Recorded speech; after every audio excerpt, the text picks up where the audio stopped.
అనురాధ చాలాసేపటి నుంచి తలుపు దగ్గరే 1000 కళ్లతో ఎదురుచూస్తూ ఉంటుంది. 4 సంవత్సరాల తర్వాత ఈ రోజే తన కూతురు రాబోతుంది. ఇంతలో తన కొడుకు ఆశిష్ చేతిలో సామానుతో ఇంట్లోకి వస్తాడు.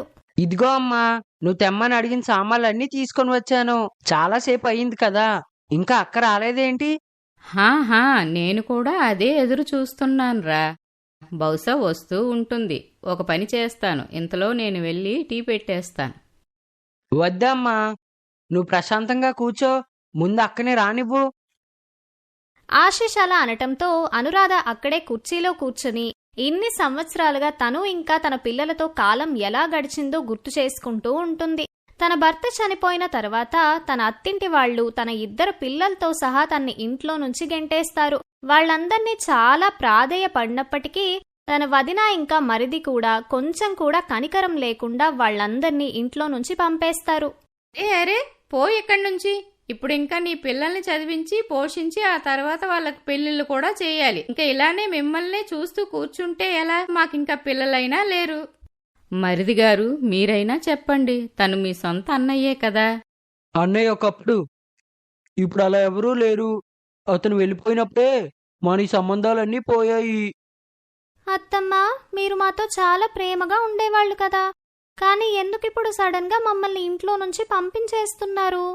వామ్మో, చూడండి, పిల్లది ఇంత లేదు, ఎంత పెద్ద మాటలు మాట్లాడుతుందో. ఇంకా ఏంటి నించొని చూస్తున్నారు? ఇక్కడే ఉండిపోదామని అనుకుంటున్నావా ఏంటి? పో, నీ పిల్లలు తీసుకొని పో ఇక్కడి నుంచి. అలా విసిరేసిన సామానుతో అనురాధ తన 2 పిల్లలతో పాటు అక్కడి నుంచి వెళ్లిపోతుంది. అలా 2 రోజులు వాళ్లు రైల్వే స్టేషన్లోనే గడిపేస్తారు. అక్కడ ఎప్పుడైతే పోలీసులు గాలిస్తున్నారో వాళ్లు అనురాధని చూసి తనని కూడా చెక్ చేయటానికి వస్తారు. లేదు లేదు పోలీసు గారు, నేను దొంగని కాదు, అలానే నా పిల్లలు కూడా కాదు. మమ్మల్ని ఇంట్లో నుంచి తరిమేశారు. ఉండడానికి ఇల్లు లేక ఇలా ఇక్కడ ఉందామని వచ్చేశాం. చూడు, నీకు జరిగిన దానికి మేము కూడా చాలా బాధపడుతున్నాం. కానీ ఇక్కడ ఇలా నీ పిల్లలతో పాటు ఉండటం మాత్రం మంచిది కాదు. ఇక్కడ ఆగేవారంతా కూడా లేట్ అయిన ట్రైన్ కోసం ఎదురు చూసేవారు మాత్రమే. ఈ ఒక్కరోజుకు నన్ను ఇక్కడ ఉండనివ్వండి, రేపు ఏదో ఒక చోటు చూసుకుంటాను. అలా అనురాధ తన సామానంతా అక్కడే పెట్టేసి తన పిల్లలతో కలిసి ఉండటానికని చోటు వెతుక్కుంటూ ఉంటుంది. కాని ఎవ్వరూ కూడా ఒక ఒంటరి మహిళ తన పిల్లలతో ఉండటం చూసి అద్దెకి ఇచ్చేవాళ్లే కాదు. అలా తనకొక ఇల్లు కనిపిస్తుంది. ఇల్లు ఖాళీగా ఉందని బయట రాసి ఉంటుంది. అక్కడికి వెళ్లి తలుపు కొడుతుంది అనురాధ. హా, చెప్పండి, ఎవరు మీరు? ఏం పని నాతో? అక్కగారు, నేను చాలా దీనస్థితిలో ఉన్న ఆడదాన్ని. 2 పిల్లలతో ఉన్న నన్ను మా అత్తింటి వాళ్ళు ఇంటి నుండి వెళ్ళగొట్టారు. మీ ఇంటి బయట రాసి ఉంది ఇల్లు ఖాళీ అని. మరి ఆ ఇల్లు నాకిస్తారా? హాహా, ఎందుకు ఇవ్వను? ఖాళీ అని రాసిందే అందుకు కదా. ఇంకో మంచి విషయం ఏంటి అంటే, నువ్వు కూడా ఒంటరి మహిళవి. చూడమ్మాయి, నేను మా అమ్మాయి కూడా ఇక్కడ ఒంటరిగానే ఉంటున్నాం. నీకే భయం లేకుండా ఇక్కడ ఉండొచ్చు. అది విన్న అనురాధకి కొంచెం మనశ్శాంతిగా అనిపిస్తుంది. అలానే ఆ మహిళతో ఇప్పుడే వస్తానని చెప్పి ఒక మార్వాడి అతని దగ్గరికి వెళ్లి తన చెవికి, మెడలో ఉన్న చైన్ ఇంకా తన బంగారం అంతా కూడా అమ్మేస్తుంది. ఆ వచ్చిన డబ్బుతో ఆ మహిళకి ఇంటి రెంటని చెప్పి ఇచ్చేస్తుంది. అలానే రైల్వే స్టేషన్లో నుంచి తన సామానంతా తీసుకుని వచ్చి ఇంట్లో పెడుతుంది. అమ్మా, ఇక్కడ కనీసం ఏ సామాన్లు లేవు. సామాను కంటే ముఖ్యమైనది మనం తలదాచుకోవడానికి ఉండే స్థలం. అది దొరికింది కాబట్టి మెల్లమెల్లగా మిగిలిన సంగతి చూసుకోవచ్చు తల్లి. మీరిద్దరూ ఇక్కడే కూర్చోండి, నేను మీకు తినడానికి ఏమైనా చేస్తాను. ఆ తర్వాత అనురాధ కొన్ని కిచెన్ సామాన్లు కూడా కొనుక్కొచ్చుకుంటుంది. అలానే తను పడుకోవటానికని ఒక కార్పెట్ ని కూడా కొనుక్కుంటుంది. ఆ తర్వాత అనురాధ పని కోసం వెతుకులాటలో పడుతుంది. చివరాఖరికి ఒక పెద్ద ఇంట్లో పని మనిషిగా ఉద్యోగం దొరుకుతుంది. మేడం గారు, నా పిల్లలను స్కూల్లో జాయిన్ చేసేంత వరకు వాళ్ళని నేను ఇక్కడికి తీసుకొని రావచ్చా? ఏ అల్లరి చెయ్యరు, వచ్చి ఒక మూలన కూర్చుంటారు అంతే. సరే సరే, అందులో నాకే అభ్యంతరమూ లేదు. అయినా నీకు కావాలి అంటే ఇక్కడే నా సర్వెంట్ క్వార్టర్స్లో ఉండొచ్చు. మీరు నీకు వచ్చిపోయే రాకపోకల సమయమూ తగ్గుతుంది. అలానే నీకు ఆర్థికంగా డబ్బు కూడా మిగులుతుంది. అలా అయితే మేడం గారు, ఈ ఇంట్లో మిగిలిన అన్ని పనులు కూడా నేనొక్కదాన్నే చూసుకుంటాను. మీకే ఇబ్బంది కూడా కలగనివ్వను. అలా అనురాధ మళ్లీ తన సామానంతా తీసుకుని సర్వెంట్ క్వార్టర్స్ కి వచ్చేస్తుంది. అలానే ఆ మేడం ఇంట్లో పనిచేయటం స్టార్ట్ చేస్తుంది. తన పిల్లలను దగ్గర్లో ఉన్న గవర్నమెంట్ స్కూల్లో వేస్తుంది. అనురాధ పనిచేస్తున్న ఇంట్లో వాళ్ళు చాలా డబ్బున్న వాళ్ళు. అలానే ఆ ఇద్దరు దంపతులకు వయసు కూడా చాలా ఎక్కువ. వాళ్లకి ఆకృతి అనే ఒక్కగానొక్క కూతురు ఉంది. తనేమో విదేశాల్లో తన భర్తతో కలిసి ఉంటుంది. అప్పుడప్పుడు తను ఇండియాకి వచ్చి అమ్మా నాన్నల బాగోగులు చూసుకుంటూ ఉంటుంది. అలానే తను ఈసారి కూడా అక్కడికి వస్తుంది. అక్కడే గార్డెన్లో కూర్చొని చదువుకుంటున్న కోమల్ని చూసి తన దగ్గరికి వచ్చి ఇలా అంటుంది, నువ్వు అనురాధ కూతురువే కదా? ఏం చదువుకుంటున్నావమ్మా? ఏంటది, హోంవర్క్ చేస్తున్నావా? అది మా ఇంగ్లీష్ టీచర్ ఏమో వర్క్ ఇచ్చారు, అదే చేస్తున్నాను. నీకు ఇంగ్లీష్ వచ్చా అయితే? నాకు ఇంగ్లీష్ చాలా బాగా వచ్చు తెలుసా. మా నాన్న కూడా మాతో ఇంగ్లీష్లోనే చాలా బాగా మాట్లాడేవాడు. కానీ మా నాన్న వెళ్లిపోయిన తర్వాత మాతో ఇంగ్లీష్లో మాట్లాడటానికి ఎవ్వరూ లేరు. మా అమ్మకేమో కొంచెం కూడా అసలు ఇంగ్లీష్ అన్నదే రాదు తెలుసా. చాలా తెలివైన పిల్లలా ఉన్నావే. అది విన్న కోమల్ మురిసిపోతూ ఉంటుంది. ఇంతలో అక్కడికి అనురాధ కూడా వస్తుంది. నీ కూతురు చాలా తెలివైంది అనురాధ, తనని బాగా చదివిపించు. చూస్తూ ఉండు, ఏదో ఒక రోజు నీ రాత మార్చేస్తుంది. ఏ క్లాస్లో చదువుతుంది ఇంతకీ ఇప్పుడు? 12వ తరగతి పరీక్షలు మొదలవబోతున్నాయి. చదువులో మాత్రం నిజంగానే చాలా చురుకుగా ఉంటుంది. ఎప్పుడూ ఫస్ట్ క్లాసులోనే పాస్ అవుతుందండి. నాకు బాగా చదివే పిల్లలంటే చాలా ఇష్టం అనురాధ.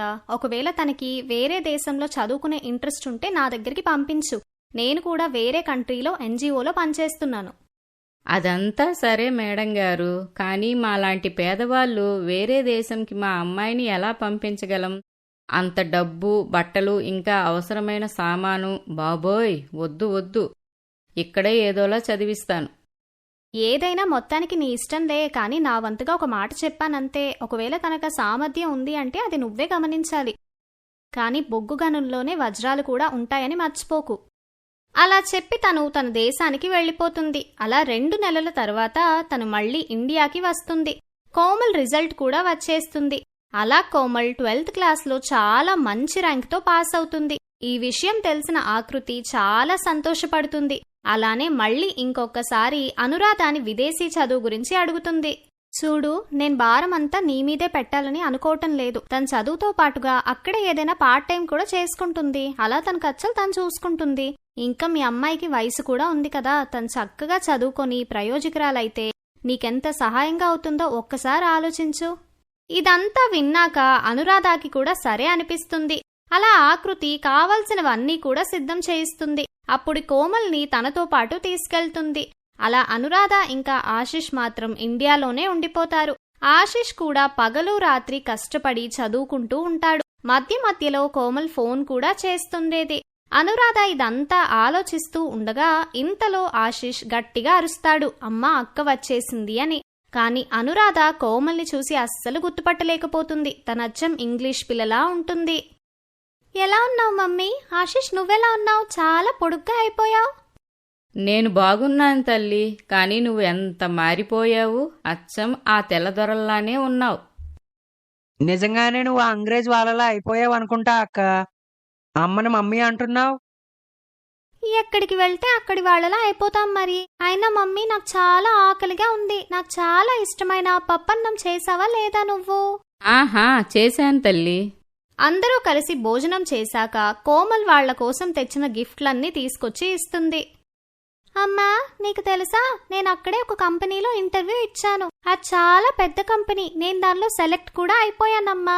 చాలా మంచి శాలరీ ఇస్తారు. అందుకనే ఈసారి మీరు కూడా నాతో పాటు అక్కడికి వస్తారు. అరే, అదేంటి నువ్వు నాతో అన్నావు అక్కడ చదువైపోగానే తిరిగి వచ్చేస్తాను అని, ఇక్కడే ఏదో ఉద్యోగం చూసుకుంటాను అని. ఇక్కడ ఉద్యోగమా? అక్కడ అంత పెద్ద చదువులు చదివి ఇక్కడ ఉద్యోగం ఎందుకు చేస్తానమ్మా నేను? ఏం మాట్లాడుతున్నావు నువ్వు అసలు? అక్కడ నాకు చాలా మంచి శాలరీ ఉంటుందమ్మా. ఇక్కడ ఎంతో కష్టపడి రాత్రి పగలు పని చేసినా కూడా అంత డబ్బు అస్సలు ఇవ్వరు. అక్క, అయితే నీ కంపెనీ చాలా పెద్దదన్నమాట. ఇప్పుడు నాది 12th క్లాస్ అయిపోయింది కదా, మరి నేను కూడా నీలాగా అక్కడికి వచ్చి చదువుకోవచ్చా? హాహా, నువ్వు కూడా అక్కడే చదువుతూలే. అలానే దాంతో పాటు నువ్వు పార్ట్ టైం జాబ్ కూడా చేయాల్సి వస్తుంది. అలా అయితే నేను నా ఫ్రెండ్స్ అందరికీ ఈ రోజే చెప్పేస్తాను నేను నా అక్కతో కలిసి అబ్రాడ్ వెళ్తున్నా అని. వద్దు వద్దు, ఇప్పుడు ఎవ్వరితో ఏం చెప్పాల్సిన అవసరం లేదు. తల్లి కోమల్, ఇక్కడ అన్నీ ఉన్నాయి. అలానే చూడు, నా జీవితమంతా ఇక్కడే గడిపాను. అయినా నాకు ఇంగ్లీష్ కూడా రాదు. ఇక్కడే ఉంటాను. అమ్మా, అక్కడ కూడా మనలాంటి మనుషులే ఉంటారమ్మా. అయినా నీకు ఇంగ్లీష్ రాకపోతే ఏం నష్టం చెప్పు? నువ్వు ఒక్కదానివే ఒంటరిగా ఎక్కడికి వెళ్తావు చెప్పు? మేమంతా ఉంటాం కదా. అప్పుడప్పుడు ఆశీష్ ఉంటాడు. అలానే ఆకృతి అక్క కూడా అక్కడే కదా ఉంటారు. వాళ్ళ చుట్టాలు కూడా ఉంటారమ్మా. అలానే ఇండియా వాళ్ళు చాలా మంది ఉంటారు. నువ్వు అక్కడ ఇండియా వాళ్లతో తెలుగులో కూడా మాట్లాడొచ్చులే అమ్మా. అమ్మా, నేనైతే డిసైడ్ అయిపోయాను. అక్కతో పాటు అబ్రాడ్ వెళ్తానని. ఎలానో నాకు ఫారెన్లో చాలా డబ్బున్న అమ్మాయి. ఆశిష్ అన్న మాటలు విని కోమల్ నవ్వుకుంటుంది. అలానే తన తల్లితో చెప్తుంది, తను కేవలం 2 నెలల సెలవులకే వచ్చాను అని. అందుకే ఏం చెయ్యాలనుకున్నా సరే ఈ 2 నెలల్లోనే చెయ్యాలని. అంతలా ఆలోచించకమ్మా. నువ్వు నా కోసం ఎంతలా కష్టపడ్డావు. ఇప్పుడు దాని ప్రతిఫలం ఎంజాయ్ చేయాల్సిన టైం వచ్చింది, అంతే. నేను రేపే ఆశిష్తో కలిసి వెళ్ళి మనం వెళ్ళడానికి కావలసిన డాక్యుమెంట్స్ అన్నీ సిద్ధం చేయిస్తాను. ఆ తర్వాత నువ్వు ఆ పేపర్స్ అన్నిటి మీద సంతకాలు చేసేస్తే మనం కలిసి హ్యాపీగా వెళ్ళిపోదామమ్మా. అస్సలు నమ్మలేకపోతున్నాను అన్నీ ఇంత త్వరగా మారిపోతాయి అని. సరే, మీకు సరైనది అనిపించినట్టు చెయ్యండి. కోమల్ ఆశిష్తో కలిసి వాళ్ళు విదేశాలకు వెళ్లటానికి కావలసినవన్నీ సిద్ధం చేపిస్తుంది. వాళ్ళు వెళ్లిపోయే ముందు అనురాధ ఆకృతి తల్లిదండ్రుల్ని ఒక్కసారిగా కలుస్తుంది. అరే, ఎందుకు అంత దిగులుగా ఉన్నావు నువ్వు? అక్కడ కూడా అంతా మనలాగే ఉంటుంది. అయినా అది ఎంత సంతోషకరమైన వార్తో చెప్పు. ఇన్ని సంవత్సరాల నీ కష్టానికి లాభం. అదంతా సరే కాని మన దేశం అంటేనే కదా మన ఇల్లు. ఆహా, నిజమే. కాని ఇప్పుడు మన దేశం ఎక్కడికి పారిపోతుంది చెప్పు? నీకు ఎప్పుడు రావాలి అనిపిస్తే అప్పుడు ఇక్కడికి వచ్చేసేయ్. మేం ఇక్కడే ఉంటాం కదా, మా దగ్గరికి మళ్ళీ వచ్చేసేయ్. అలా అనురాధాని కౌగిలించుకొని తనకు కొన్ని గిఫ్ట్స్ కూడా ఇస్తారు. అలా అనురాధ ఇంకా ఆశిష్ తన డబ్బున్న ఇంగ్లీష్ అమ్మాయి కోమల్తో కలిసి ఫ్లైట్లో కూర్చొని సంతోషంగా విదేశాలకు వెళ్ళిపోతారు. అరుణ పెన్షన్ ఆఫీస్ ముందు లైన్లో నిల్చుని ఉంది. గవర్నమెంట్ వాళ్లు పెట్టిన ఒక స్కీమ్లో 50 ఏళ్లు పైబడిన మహిళల కోసం నెలకు 2000 రూపాయలు ఇస్తారని. ఈ విషయం అరుణ కొడుకు మహేష్కి తెలిసిన వెంటనే వాళ్ళమ్మతో ఇలా అంటాడు. అమ్మా, గవర్నమెంట్ ఇలాంటి స్కీమ్ నీలాంటి వాళ్ళ గురించే పెట్టింది. నెలకి 2000 ఏమీ తక్కువ కాదు. సంవత్సరానికి 24,000 వస్తాయమ్మా. ఏమంటావు? కానీ బాబు, లైన్లో నిల్చోవాలి. దానికోసం చాలా పేపర్స్ కావాలి. అవన్నీ పెట్టాలి. నీకు తెలుసు కదా నా మోకాళ్ల నొప్పి గురించి. అప్పుడు మహేష్ భార్య ఇలా అంటుంది. అవునవును, మనం కోటీశ్వర్లం కదా. 2000 అంటే మనకి ఏమీ కాదులే. అయ్యో, కొంచెం ఆలోచించి చూడండి. 2000 వస్తే ఇంట్లో ఖర్చులకొస్తాయి.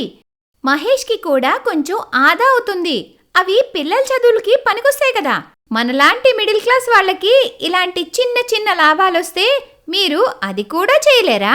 అయ్యో, నా ఉద్దేశం అది కాదమ్మా. 2000 రూపాయల కోసం నేనక్కడ చాలాసేపు లైన్లో నిలబడాలి. వాళ్ళు ఎన్నిసార్లు తిప్పిస్తారో ఏంటో. నీకు తెలుసు కదా నా మోకాళ్ళు పగలు రాత్రి ఎంత నొప్పి పెడతాయో. బాబు మహేష్, నాతో పాటు ఆ పెన్షన్ ఆఫీస్కి నువ్వు కూడా రారా? ఏమంటావు? అమ్మా, నీకు తెలుసు కదా నాది ప్రైవేట్ ఉద్యోగం అని. సెలవు అస్సలు దొరకదమ్మా. నేహా, నువ్వెళ్ళు. ఏమంటావు? నేనస్సలు వెళ్ళలేను. పొద్దున్నుంచి సాయంత్రం వరకు ఇంటి పనులతోటే అలసిపోతాను. అయినా మరీ అంత కీళ్ళ నొప్పులేమీ లేవులేండి. మెల్లగా వెళ్ళండి. అయినా పెన్షన్ ఆఫీస్ ఏవంత దూరం ఉందని 2 కిలోమీటర్లేగా, వెళ్ళిరండి. అరుణకి అర్థమైంది, ఇంట్లో వాళ్లకి పెన్షన్ కావాలి, కానీ తనకి ఎవ్వరూ సహాయం చేయరని. మరుసటి రోజు అరుణ మహేష్ని కొంత డబ్బులు అడుగుతుంది. అమ్మా, పెన్షన్ ఆఫీస్ పెద్ద దూరం ఏమీ లేదు. ఆటోలో వెళ్తే 150 రూపాయలు అడుగుతాడు. మహేష్, నువ్వు నాకు 100 రూపాయలైనా ఇవ్వరా? ఇదిగో అమ్మా, నా దగ్గర కేవలం 50 రూపాయలే ఉంది. నీకు పెన్షన్ వస్తే ఇంకేమీ ప్రాబ్లం ఉండదు. ఎక్కడికి వెళ్ళాలన్నా నీ డబ్బులతోనే వెళ్ళొచ్చు. ఏమంటావు? సరేనా? దుఃఖం గుండెల్లో నింపుకుని పెన్షన్ ఆఫీస్కి వెళ్ళడానికి రెడీ అవుతుంది. మండు టెండలో కీళ్ల నొప్పి భరించలేక దారి మధ్యలోనే ఫుట్పాత్పై కూర్చుండిపోతుంది. ఎలాగోలా ఊపిరి బిగపట్టి పెన్షన్ ఆఫీస్కి చేరుకుంటుంది.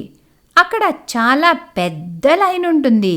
చేసేదేం లేక తను కూడా వెళ్ళి లైన్లో నిల్చుంటుంది. కీళ్ల నొప్పి ఎక్కువ అవడంతో తన వెనకున్న అతనితో చెప్తుంది అది తన జాగా అని, నంబరొస్తే లైన్లోకి వస్తానని. అప్పుడు తను అక్కడే కింద కూర్చుంటుంది. తన నెంబర్ వచ్చాక లోపలికి వెళ్ళి, అయ్యో అమ్మా, కావాల్సిన పేపర్లు ఇందులో లేనే లేవు. మీరు ఆధార్ కార్డ్ కూడా తీసుకొని రాలేదు.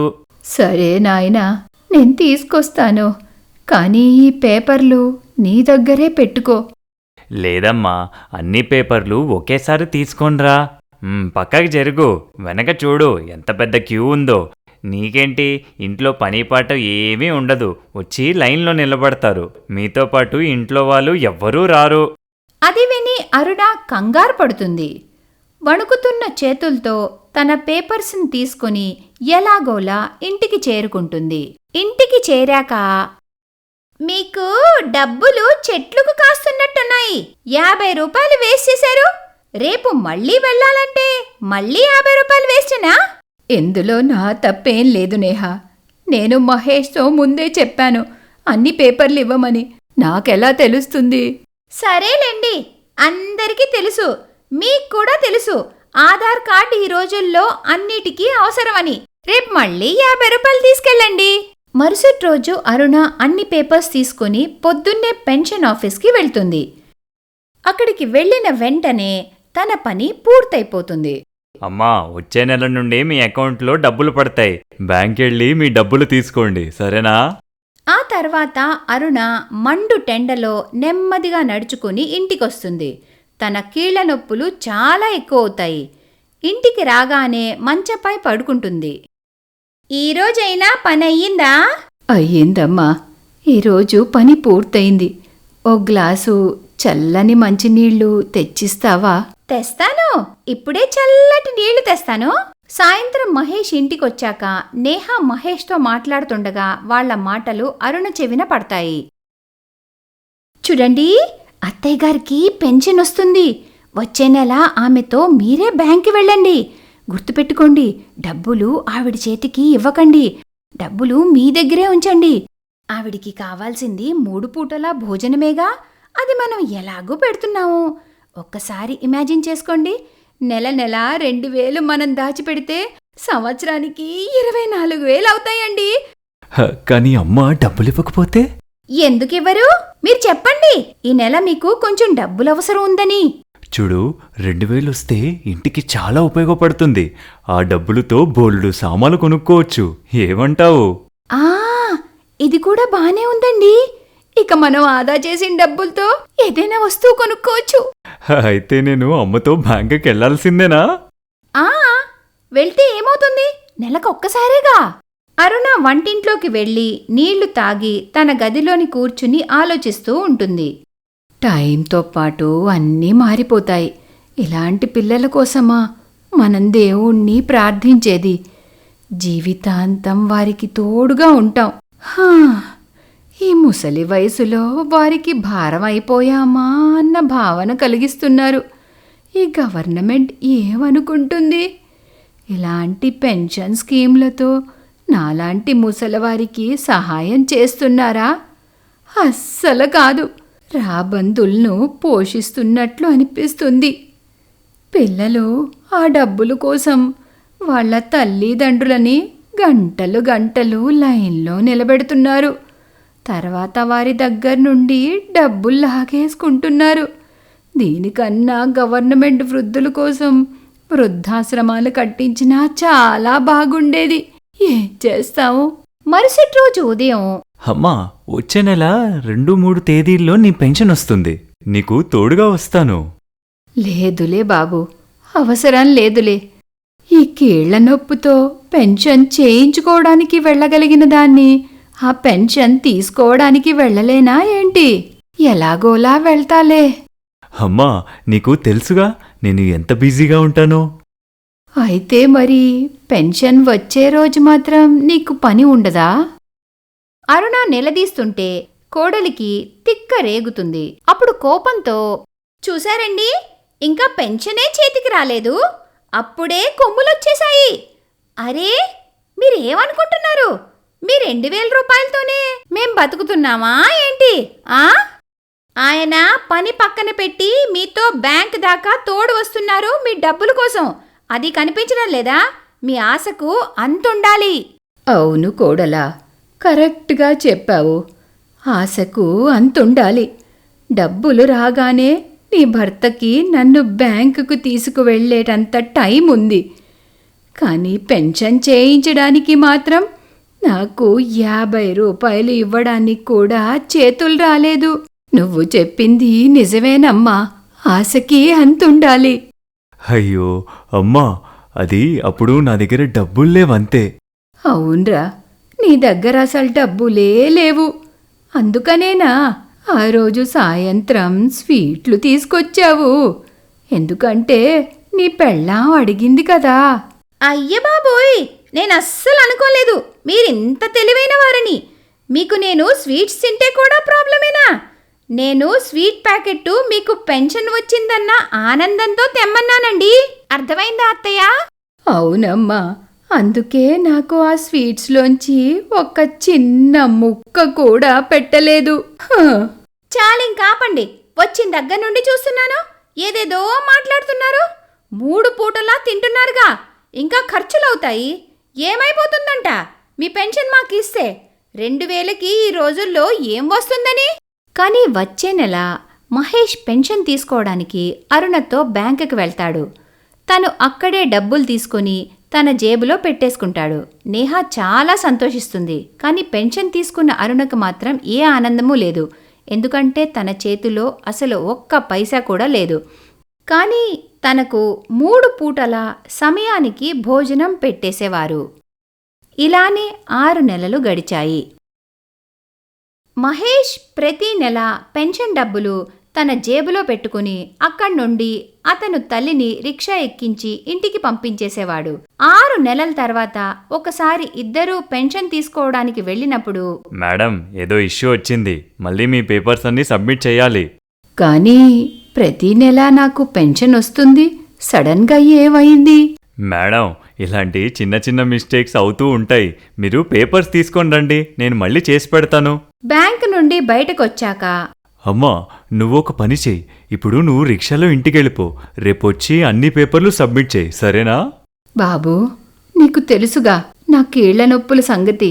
నువ్వు కూడా రేపొద్దున్న నాతో పాటు రారా? అమ్మా, నేను రాలేను. నాకు ఆఫీస్లో చాలా పనుంది. నువ్వొక పని చేయి, ఇక్కడికొచ్చి ఓన్లీ పేపర్ సబ్మిట్ చేయడమే కదా, చేసే, సరేనా? అని చెప్పి మహేష్ వెళ్ళిపోతాడు.